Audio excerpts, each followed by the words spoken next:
ភក្តីដីបាត់ដំបងសូមឃុំក្រងការមួយតងទុកក្នុងចិន្តាជួបភ្លាមជាប់ចិត្តដិតស្នេហ៍លើស្រស់ជីវ៉ាឃុំសុំមេត្តាចាឲ្យជួប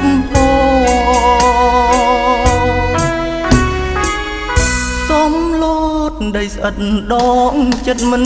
មកប្រែដែកភូមិឋានដែលរៀមបានដងសំដីចំឡងគួយអើយអ្នកដឹងថាខ្ញុំគិតអ្វី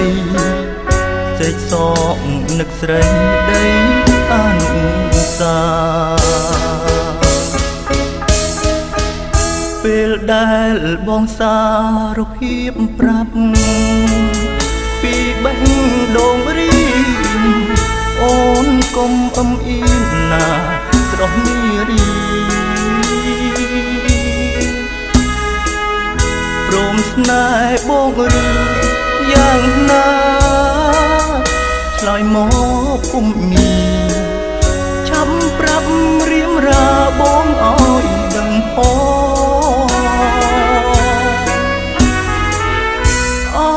សុំលោតចាំងខ្លាំងចិត្តមិនបាន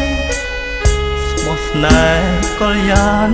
ទុំខ្សែប្រានមិនប្រែចិត្តថ្មី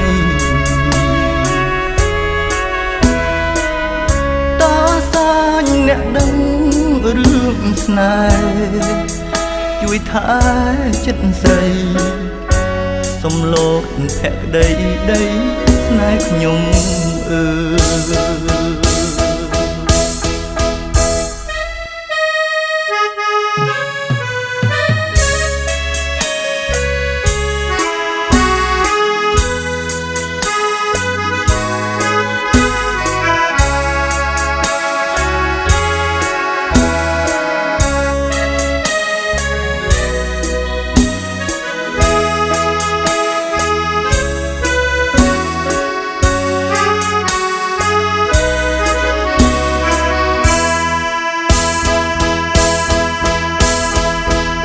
ពេលដែលបងសា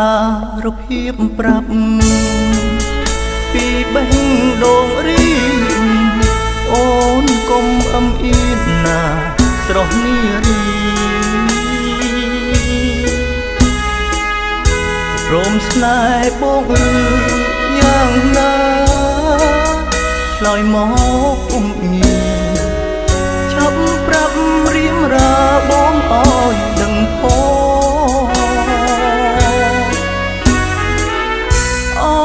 សុំលោតចាំងខ្លាំងចិត្តមិនបងស្មោះស្នេហ៍កល្យានទុំខ្សែប្រានមិនប្រែចិត្តថ្មីតើសាញអ្នកដឹងរឿងស្នេហ៍ជួយថែចិត្តស្រីសុំលោតភក្តីដីស្នេហ៍ខ្ញុំ